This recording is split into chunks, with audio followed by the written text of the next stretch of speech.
At dahil nga sa matagal-tagal din tayong walang long ride, mula noong nakaraang taon, ay ngayon nga, ay magbabiyahe naman kami mula dito sa Tiwi at Sangay hanggang dito sa Ocampo, Camarines Sur. Magandang araw nga mga Kalix TV. For today's video nga, magmumotor naman kami papunta sa mga lugar na nakakamangha at nakaka-excite puntahan. Bago ko pala umpisahan ang video na to, ay shoutout muna sa aking bayaw, nagparam ng kanyang motor na EDB 160. Medyo nakakatawa nga at dahil isa din ito sa mga pangarap ko ng motor. Kaya iniwan ko muna si Sport sa bahay para man makapagpahinga muna siya sa mga long ride. At shoutout din pala sa mga dati nakakasama ko sa biyahe at sa mga bago nakakasama din natin. Kaya kung gusto mo sumama sa biyahe ko, be Mr. K. At kung bago ka pa lang sa aking channel, ay huwag mong kalimutang i-like, i-share at pa-subscribe na din para updated ka sa mga latest video ko. At balik biyahe na nga tayo. Mula nga dito sa bahay ay dapat salang pupuntahan namin ang Buyon Mayon dito sa Tabaco Albay. Pero iba ang pagpasya ng grupo kaya dumatsa na lang kami sa Partido Rivera sa Sangay. At dito na nga kami dumaan sa Tabaco Albay diretsuhan ng Tiwi para mas malapit lang ang biyahe papuntang Sangay, Camarines Sur. At dahil nga sa mga mahilig kami sa mga shortcut, nagkamali pa nga kami ng daanan dahil sa dead end na pala. Oh, dead end ka di ko mang ka di. Puta ka mang ka di layop.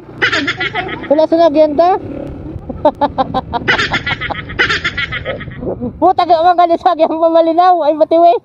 Ko mang ka di. Puta kaya arawayop.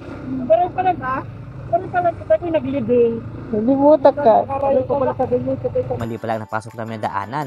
Dapat pala ay dito kami dumaan sa barangay Estancia ng Malinaw Albay. Dahil diretso lang ito hanggang sentro ng Tiwi Albay. Makikita din dito napakaganda ng kalsada dito sa Tiwi Albay. At habang nagbiyahe na nga kami ay medyo mabulag siya sa mga kasama ko dahil hindi daw siya makapagpilit ang motor niya. Kaya naghansay na lang muna siya na mauuna na siya.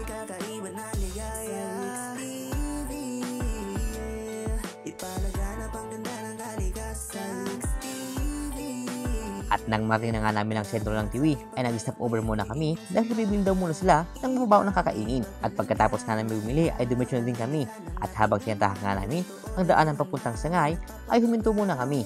Dahil isa sa nagbigay ng atensyon sa amin ay kagandahan ng view dito sa pati ng Horoan. Kaya di ko talaga papigil na magpalipad ng drone para mas kita ang nakakamanghang tanawin.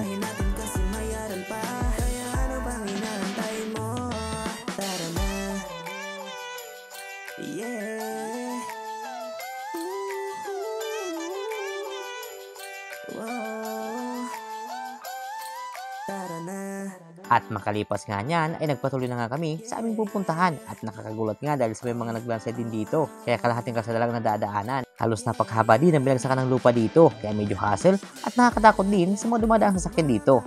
Makalipas nga ng ilang minuto ay natin na namin ang boundary ng Albay at Camarines Sur. Makikita din dito na paganda ng tulay na kumukulit sa Albay at Camarines Sur. At sa ilang minuto nga namin na pagbabiyahe ay narating na namin ang Partido Rivera ng Patitinan Sangay, Camarines Sur. At dahil nga sa matagal ko din gustong puntahan ito dahil sa napakaganda ng view mula dito sa taas ay kita mo kagandahan ng dagat at nakamanghang tanawin at nagagandahan mga isla dito.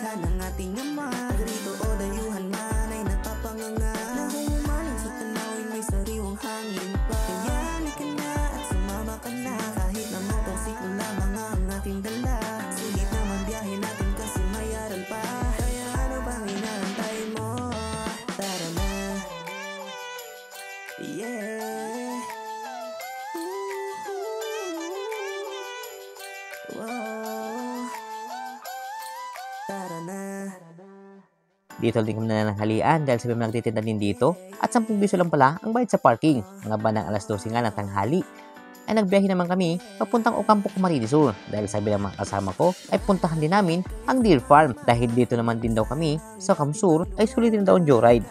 Halos inabot lang naman kami ng 1 oras sa biyahe mula dito sa Partido Rivera hanggang dito sa Ocampo at nang matinga namin ang Kanawan Road ay papasok naman dito sa kanan ng daanan papuntang Deer Farm.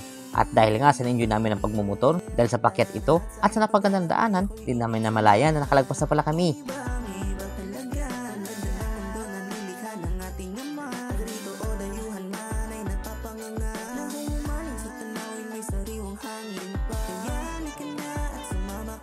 Paghinto nga namin ay strawberry farm na pala ito at kunting taas pa ay makikita mo na dito ang hibiscus camp na isa din sa mga dinala din dito dahil daw sa napakaganda at napakalamig ng tubig.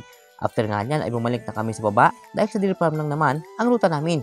Gusto nga sana nila dumiretso sa Hibiscus Camp, kaya lang medyo alanganin sa oras. Sayang lang kung mabibitin lang naman. May lisensya pa pala ang papasok sa dairy farm, pero goods naman ang daanan dahil sa simentado naman. Makalipas nga ng ilang minuto ay narating na namin. Wala pala entrance fee dito dahil voluntary lang daw ang bayad, kaya nakadepende sa iyo kung magkano yung babayad mo. Ayon sa mga caretaker dito, at bawal nga din pala pumasok sa loob. Ayon sa kanila, dahil mula daw ng pandemic ay pinagbawalan ng mga tao na pumasok sa loob. Kaya hanggang first gate ka lang at dito ka na din magpipicture kung gusto mo kumuha ng mga litrato. At hanggang dito lang din, pwede magpakain ng mga usa. Ang galing naman.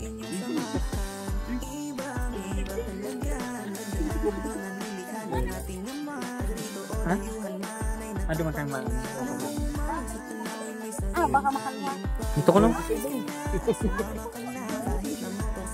At dahil nga sa medyo hapon na, ay dito na din kami dumaan sa sentro ng Buhi para mas malapit na lang ang biyahe namin. Tumigil pa nga kami dito sa sentro ng Buhi dahil sa tagal ko nang pabalik-balik dito ay di ko pala namamalayan.